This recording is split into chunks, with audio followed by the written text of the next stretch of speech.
Jamaah salat Jumat yang dimuliakan Allah, Imam Ibnu Katsir meriwayatkan satu riwayat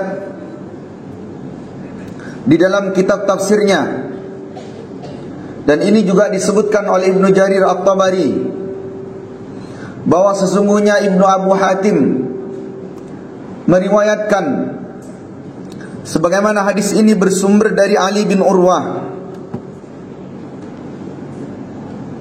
Rasulullah sallallahu alaihi wasallam menyebutkan 4 orang di hadapan para sahabat. Yang keempatnya adalah Ayyub, Zakaria, Yusha bin Nun, dan Hizkil bin Ajuz. Keempat orang ini dari keturunan Bani Israel, dan keempatnya melakukan ibadah di malam harinya, berdiri untuk qiyamul lail sampai terbitnya fajar. Kemudian di siang harinya mereka berjalan berjihad di jalan Allah, dan mereka selama 80 tahun lamanya tidak pernah bermaksiat kepada Allah meskipun hanya sekedip mata. Para sahabat yang mendengarkan kisah itu kemudian takjub, kagum bagaimana bisa melampaui ibadah mereka, sedangkan mereka selama 80 tahun lamanya tidak pernah bermaksiat kepada Allah.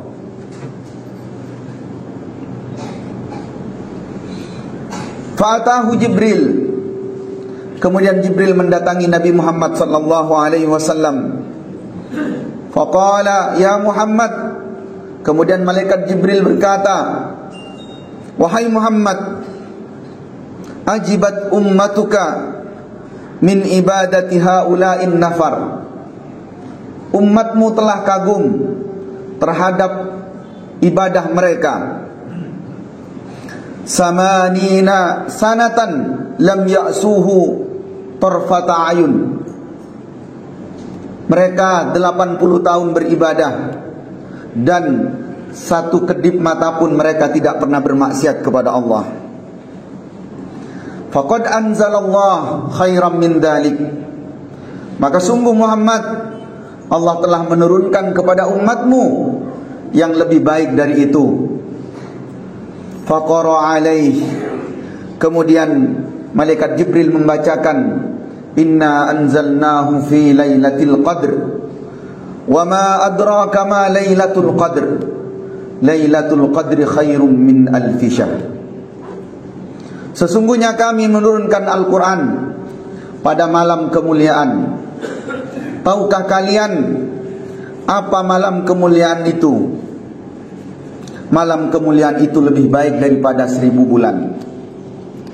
Jamaah yang dimuliakan Allah, riwayat ini memang oleh sebagian ulama hadis dilemahkan, tetapi kandungan maknanya dan yang mengarahkan kepada ayat itu sangatlah sesuai dengan keutamaan yang diberikan kepada umatnya Nabi Muhammad sallallahu alaihi wasallam.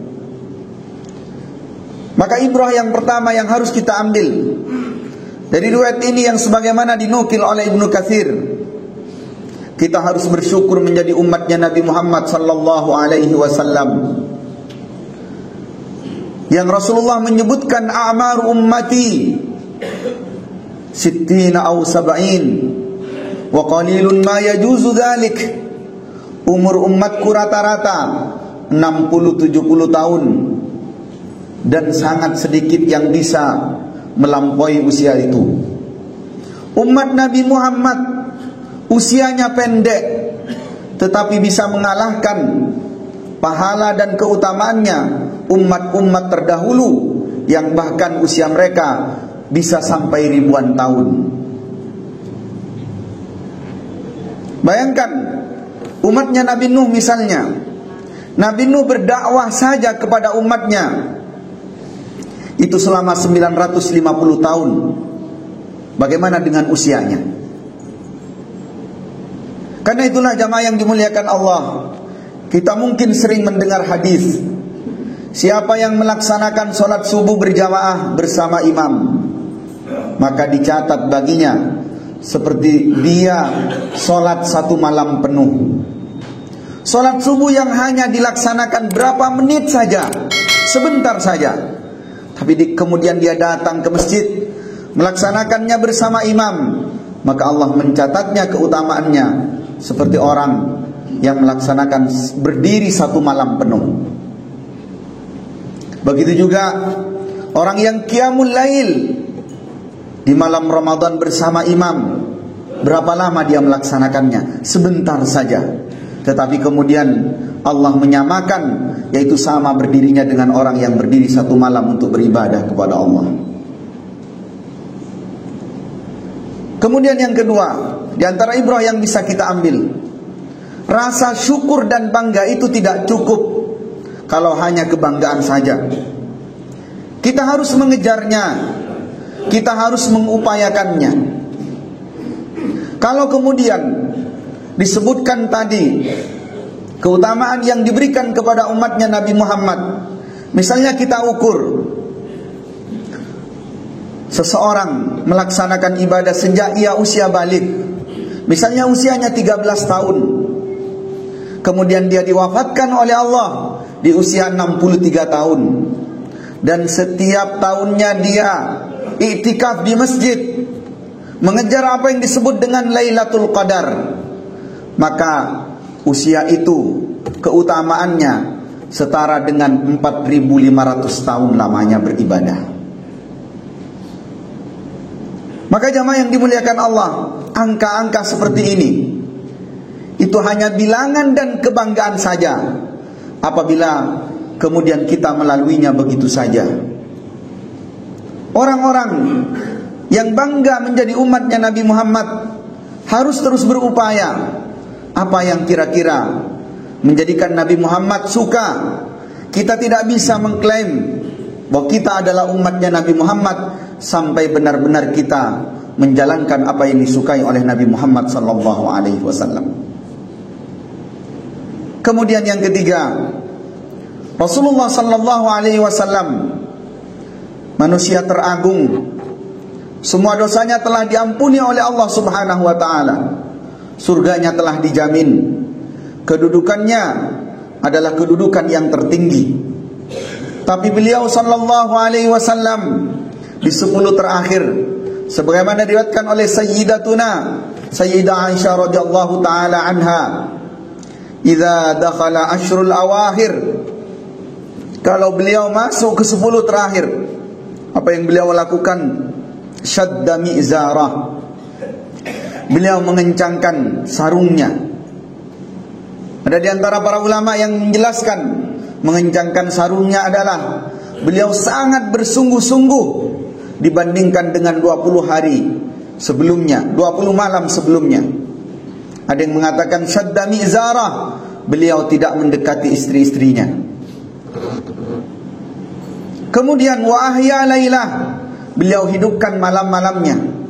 Rasulullah di malam hari 10 terakhir bulan Ramadan, beliau tidak tidur semalam penuh dan beliau hidupkan malamnya dengan beribadah kepada Allah. Wa aiqadha ahlah, dan beliau bangunkan keluarganya. Beliau berikan pemahaman kepada mereka tentang keutamaan itu. Lalu bagaimana dengan kita yang dosa kita banyak sekali menumpuk, keutamaan kita tidak jelas, surga kita juga belum dijamin. Bagaimana dengan kita umatnya Nabi Muhammad SAW? Sedangkan beliau memesankan kepada kita umatnya, taharrau lailatal qadri, kejarlah oleh kalian malam Lailatul Qadar fil ashril awakhir min Ramadan, pada 10 hari terakhir bulan Ramadan. Dalam riwayat yang lain disebutkan fil witr, yaitu pada malam-malam ganjilnya. Jamaah yang dimuliakan Allah, inilah kebanggaan yang sesungguhnya. Inilah kebanggaan yang tidak hanya diungkapkan oleh lisan, tidak hanya berbangga dengan hati, tetapi kemudian mengupayakan. Kemudian yang terakhir, di dalam ajaran syariat kita mengenal Ada yang disebut dengan hidayah irsyad, ada yang disebut dengan hidayah taufik. Hidayah irsyad adalah hidayah bimbingan, informasi, berita yang sampai kepada kita tentang kebaikan, tentang sesuatu yang memberikan nilai lebih pada diri kita, tentang sesuatu bagaimana kita menghindari sesuatu. Informasi, berita, bimbingan itu hanya akan menjadi hidayah irsyad, tidak akan mencapai hidayah taufik kalau kemudian kita biarkan begitu saja. Sedangkan yang kita harapkan itu adalah hidayah taufik dari Allah Subhanahu wa taala, di mana kemudian ketika Allah sudah menetapkan hidayah kepada seseorang, may yahdillahu fala mudhillalah, siapapun yang Allah berikan petunjuk, orang itu tidak akan pernah bisa disesatkan oleh siapapun. Maksudnya apa? Jamaah yang dimuliakan Allah, berapa kali kita mendengar tentang keutamaan Lailatul Qadar, khairum min alfi syahr, malam itu lebih baik dari 1000 bulan. Berapa kali kalimat itu melewati telinga kita, kemudian seberapa jauh kita mengupayakan. Kalau kemudian berita itu hanya kita dengar saja dari mubalik-mubalik yang menyampaikan melalui mimbar, dari guru-guru kita yang menyampaikan tentang keutamaan itu, dari media-media yang sampai kepada kita, maka selamanya itu hanya akan menjadi hidayah irsyad. Selamanya hanya akan menjadi begitu.